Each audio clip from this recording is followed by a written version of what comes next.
bencana fitnah di mana-mana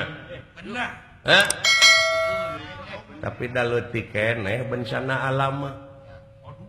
leutik kumaha jadi loba nu korban leutik keneh bisa diubaran ku duit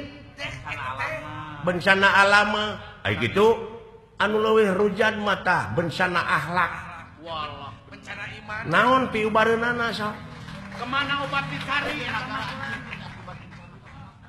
negara nepi ka kieu teh kuayana bencana akhlak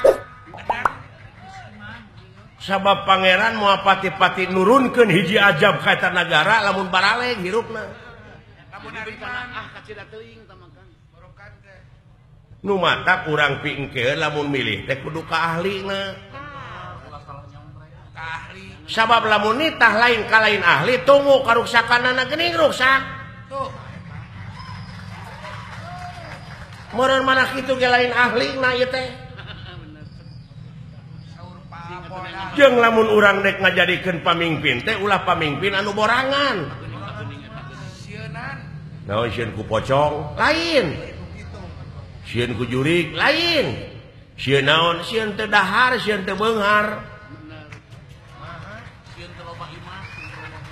sieun teu loba imah sieun teu lega sawah tina loba ka sieun eta yakin kaituna bakal tega ngahalalkeun kana sagarupa cara duit rakyat duit negara dileg-leg kata lengesane kaituna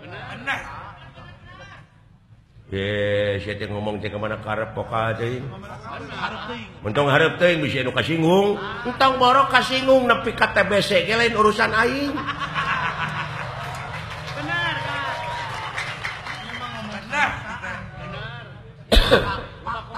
tah eta ibu barengan jeung si dawala teh aing sieun kabawakeun para laur loba kong kalingkong pamimpinanna pek pikir ku aka aya hak urang mah ngomong kitu nya ulah poka teuing boleh poka mah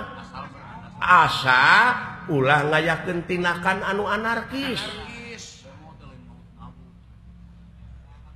ieu mah rajieun demo geuningan diburuhan bari teh nyaho di naon-naon apan aya PT demo eta mah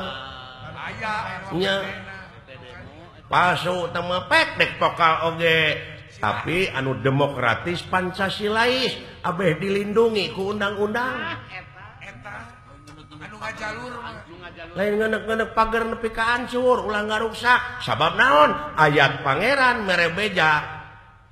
ti Rasul ongkoh yen Allah tersepeun ka jelema anu nyieun karuksakan di luhur bumi teu geuning teuing atuh lamun kitu mah